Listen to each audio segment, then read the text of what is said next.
Thank you. That leads me to a couple of other questions. One is, you mentioned having the person tell you and then work on the worst things that ever happened to them. When I hear you say that, I feel nervous. Like, am I going to be able to, as a client, talk about those things? And what, if so, how would that look and how would I be safe? Right. So what I do, everyone does intensives differently. So I can talk to you about the way I do intensives. So I use a combination of, I do a lot of things, but predominantly I do a combination of EMDR and IFS.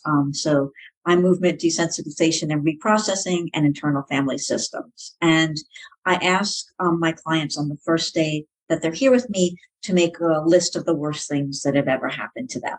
And the way I look at trauma is very, very loose. We have what we call big T traumas and little t traumas, but basically trauma is anything that people, have a subjective, reaction to that bothers them, that causes them pain.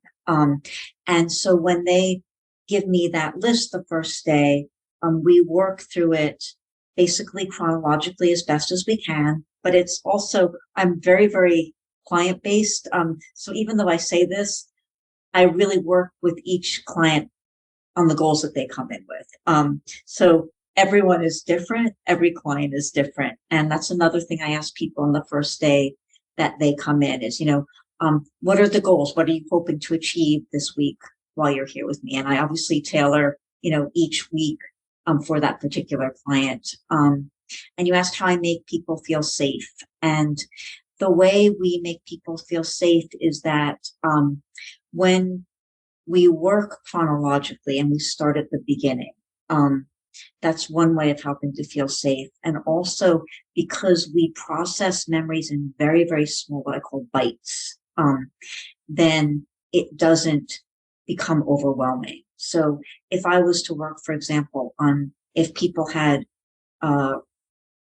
difficulties with their mother, I wouldn't be like, okay, tell me about your mom. We would start very, very early in the relationship with their mom and start with one particular memory, the earliest memory that they could remember.